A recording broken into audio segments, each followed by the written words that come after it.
Welcome back to my YouTube channel. Please watch, like,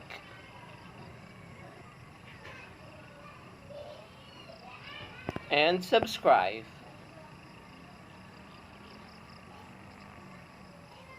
Global migration. Migration, types, causes, and consequences.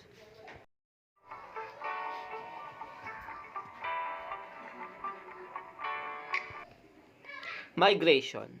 The United Nations defines migration as the movement of a person or persons from one place to another, involving a permanent move of home for over 1 year. Human migration is the permanent change of residence by an individual or groups, excluding such movements as nomadism and migrant labor.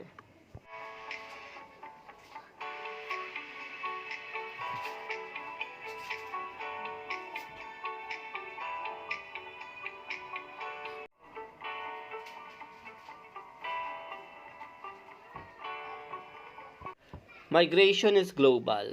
In 2005, 191 million people were counted as living outside the country of their birth. The number of migrants worldwide has doubled since World War II. If they live in the same place, international migrants would form the fifth most populous country in the world.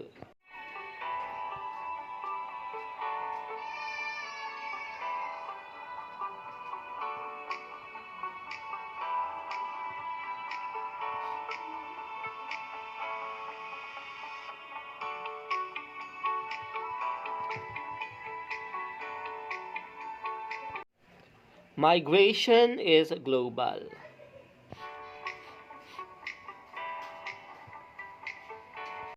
Top 10 countries with the largest number of international migrants. Types of migration. Internal migration. This refers to a change of residence within national boundaries, such as between states, provinces, cities, or municipalities. International migration. This refers to change of residence over national boundaries. An international migrant is someone who moves to a different country. International migrants are further classified. Number 1, legal immigrants. Number 2, illegal immigrants. Number 3, refugees.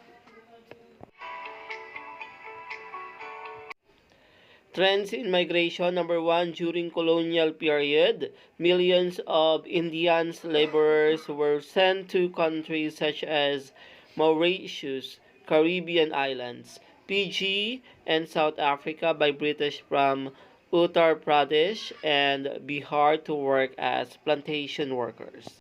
Number 2, in the 20th century, semi-skilled Indians migrated to the neighboring countries such as Thailand, Malaysia, Singapore, Indonesia, Brunei, and African countries as artisans, traders, and factory workers.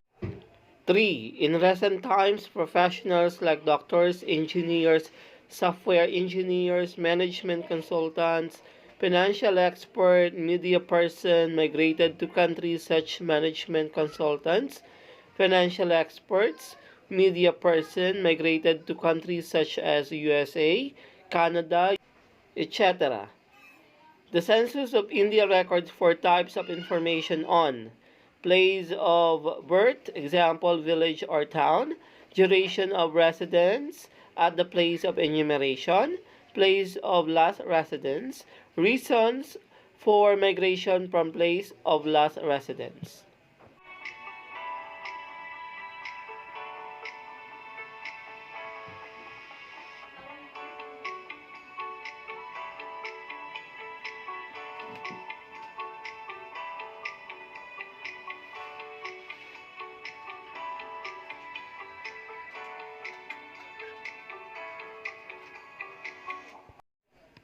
The 2 bases of enumeration of migration in the Census of India.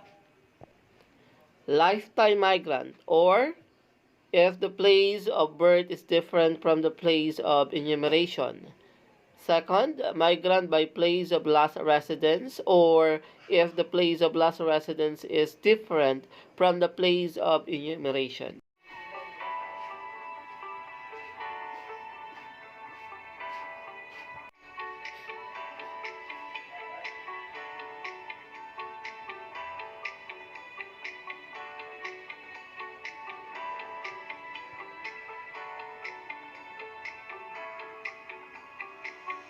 Spatial variation in migration. The internal migration varies from state to state. Number one, Maharashtra, Delhi, Gujarat, and Haryana have largest numbers of net in migrants. Largest numbers of out migrants are from states such as Uttar Pradesh and Bihar. Number three, among the urban agglomeration, Greater Mumbai received a higher number of immigrants. Intrastate migrants are largest in Greater Mumbai.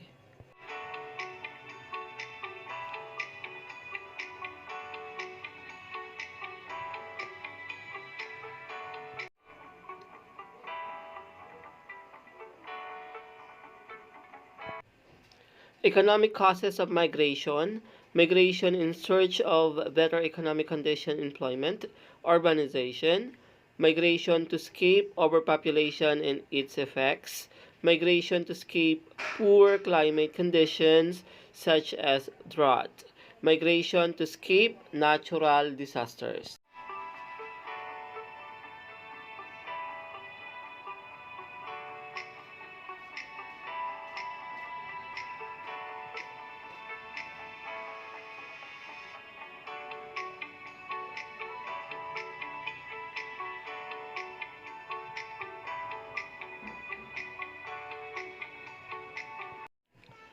Political causes of migration.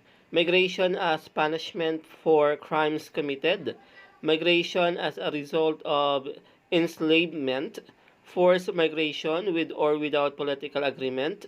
Migration to escape war, invasion, military takeover, etc. Example, exiles from Cuba in Castro years. Tamils from Sri Lanka during the Civil War, Tibetans to India after Chinese takeover.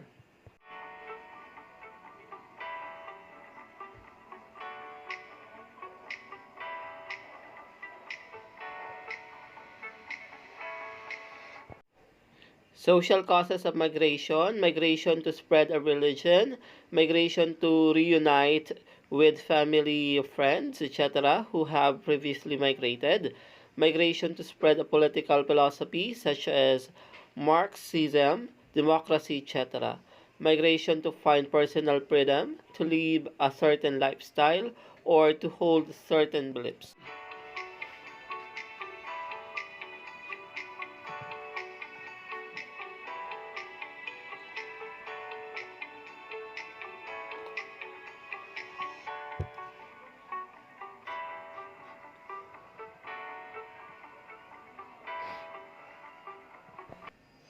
Streams of migration. Four streams are identified under the internal migration.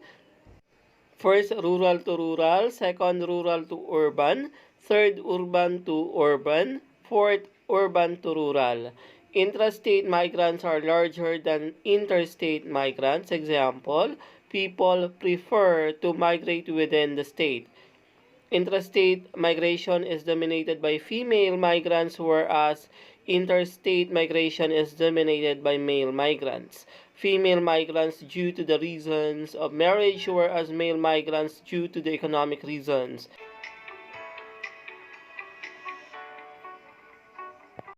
Consequences of migration. Positive consequences. The remittance sent by migrants to their homes help in the growth of economy of the region. This money is mainly used by the family for repayment of debts, medical treatment, marriages, children's education, purchasing agricultural inputs, construction of houses, etc.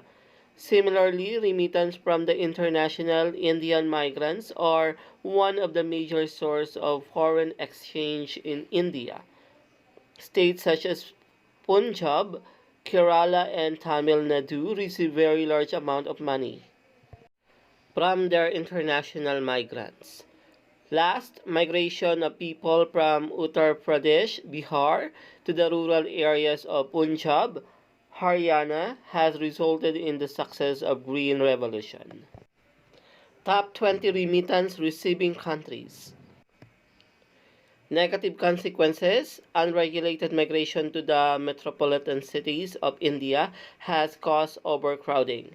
Development of slums in industrially developed states such as Maharashtra, Gujarat, and Delhi is the result of unregulated migration.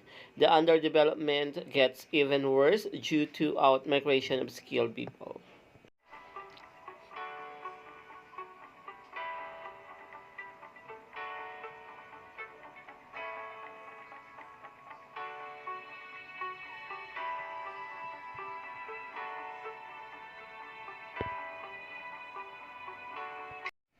Economic consequences.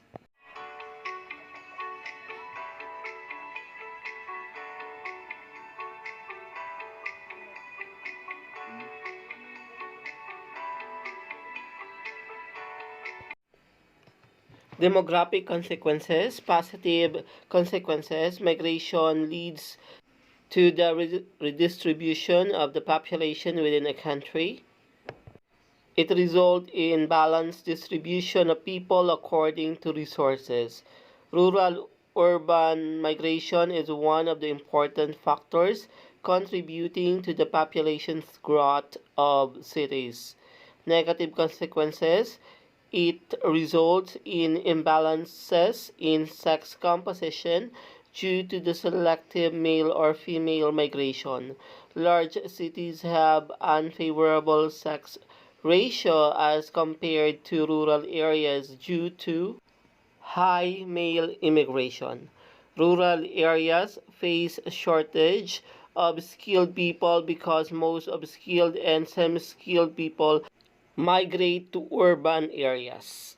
Social consequences, positive consequences.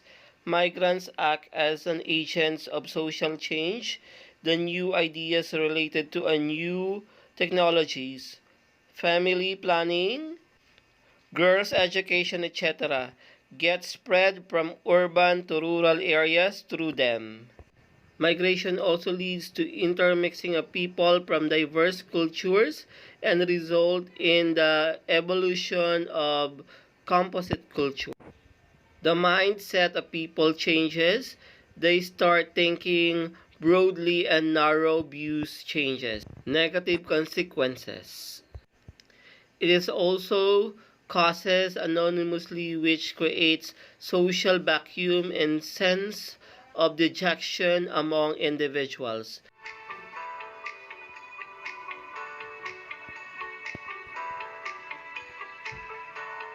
Environmental consequences. Overcrowding of people due to rural urban migration has put pressure on the existing social and physical infrastructure in the urban areas.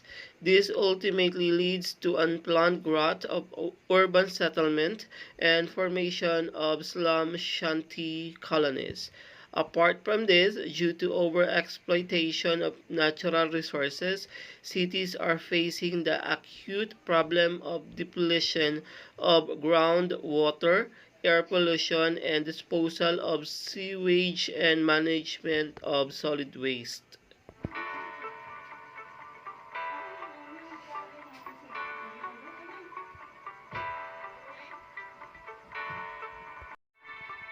Intrastate migration and interstate migration.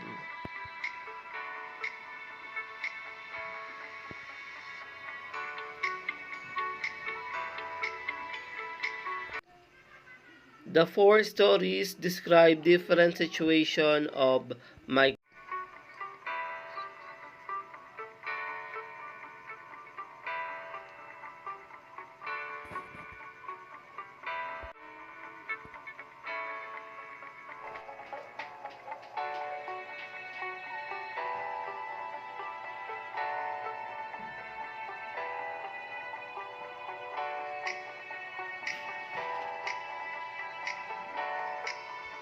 For your home assignment, please read.